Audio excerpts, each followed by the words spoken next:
This is Stryker of Enyo. This is the review for Back to the Future, the game, the 30th Anniversary Edition. You know, this game actually is, even though it's new for Xbox One users, it actually came out in a full retail release in October of 2011. And it actually started as downloadable episodes in February of 2011 for PlayStation 3 users. So yeah, Xbox One, we finally get it in October of 2015, 4 years later. So this is the review for Back to the Future, the game, the 30th Anniversary Edition. Never mind, you don't have to. So what we got going on here is it basically takes place in 1986. So it's immediately following the films, and obviously right? Wish my dad. Emmett Brown. It's really nice having him reprise his role. No, I was gone. With Christopher Lloyd, of course. So he does all the voices except for the young Emmett Brown. But yeah, Christopher Lloyd returns. Obviously, AJ Locascio, he does the voice for Marty McFly, the young version, and he does a really good job. You'll see a lot of reviews that will say Fluxy. he's completely capable, and he's actually gone on to do a lot more acting. And in this special 30th Anniversary Edition, we actually get Thomas F. Wilson reprising his role as the Biff Tannen character. Now, it's only the Biff Tannen character, not the other variations of Biff Tannen, during the other years. But yeah, that's something that's completely new for the 30th anniversary. And Claudia Wells actually does reprise her role as Jennifer Parker when we get to see her again. And Michael J. Fox even does kind of a cameo of Willie McFly in the final episode. So yeah, it's not everybody, but it's a lot of sound-alikes for the other roles, and they do actually a pretty good job. It certainly has that kind of quality of McFly, and the ones that do Tom Wilson, they don't try to directly rip him off. And there's a few little action sequences. The music is all exactly what you would think from Back to the Future. It's got that, classic sting. It's got Power of Love that goes over the end credits, and a few other surprises. So here's the interface for the game. You're going to have these big buttons that are always going to be kind of in your way whenever you get to control the character. Pushing down on the left stick, that basically tells you your current objective. Pushing down on the right stick kind of gives you an idea of where you are in the game. The date and time, and then also kind of what the story is up to that point. And X is going to show you your inventory. And you don't have to worry about combining items and whatnot. It's not that type of game, but it is an adventure game. And then Y is actually the hint system. So this basically kind of breaks the entire game. I mean, you can get hints at every step of the way. And it basically will give you kind of some generalizations on what you kind of need to be doing next. But when you uncover the last hint, it will just basically spell out where you need to go or what exactly you need to do. So, in a way, it's kind of nice. You don't need a GameFAQs open in order to, actually finish this game.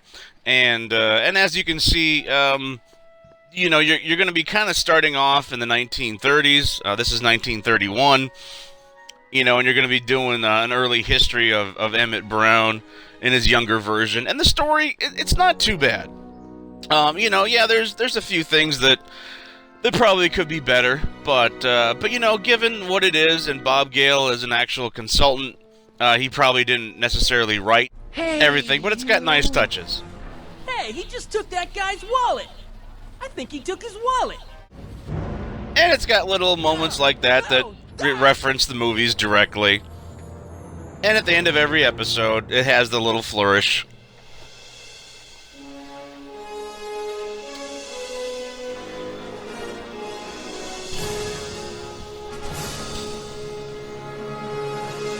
So it actually feels, you know, pretty good. It works very well. You know, the story itself ain't so bad. You gotta kind of ignore the nitpicks. When you do that, like I said, the way the characters are, it kind of sets them up. You got a few nice little surprises here and there. But yeah, I mean, you have to not really worry about the nitpicks because I believe they only maybe fuel up the car maybe one time. And there's one episode where Doc Brown is going back to check the time circuits multiple times. You know, they never have to worry about fuel. So, and quite honestly, even though there were technically some ideas that they threw out because it would interfere with other stuff, what they're doing here kind of might create paradoxes for the stuff that we see in the movies. If not, it might retroactively completely remove some of those items. But, like I said, just kind of ignore all the technical aspects and just kind of, you know, into the story itself. It's kind of cool. Something ends up happening in the 30s that radically changes the future outset, and you know what? It's not bad. But yeah, just ignore the nitpicks and whatnot. The returning actors are obviously really great. The homages to the movies and whatnot also work out really well. And you're looking at an adventure game with about 10 hours or so, about 2 hours per episode. There's 5 episodes, and it really is an adventure game. You know, you are going to be, you know, moving around and clicking on stuff and talking to people a lot more than you are like in The Walking Dead. This is kind of harkens back to the Wallace and Gromit and Sam and Max days for Telltale Games. Oops. You know, this is, you know, back in 2011, so they hadn't quite, started to release The Walking Dead at this point, which kind of would oversee their most other projects into like a cinematic game, not adventure games. So here are the negatives. Now, I've been kind of avoiding them at the point, but you have some characters that are kind of overwritten, and they're a little bit outlandish. Like this old lady here who's by herself. She's got stacks of newspapers. She's senile. And she yells at people out her window with a bullhorn. Yeah. You kids! Put out those cigarettes! You know, it's the kind of character you would have in Sam and Max. It doesn't really fit in with the Back to the Future universe. This is kind of the puzzles where I had to pick a song in order to get the officer that was drunk at the bar to talk to me. Like I had to put on a sad song in order to keep him in a sad mood, so he'll tell me his sad story. But the lady that's at the microphone is singing a happy song, so I have to swap that out. And then I end up having to use a song called The Secret Song in order for him to tell me his secret. It's kind of blatant. There's another one where Doc Brown is yelling at his father, but he's giving you hints on what needs to be done during one of his experiments so that you can put the right thing or turn the right valve at the right time.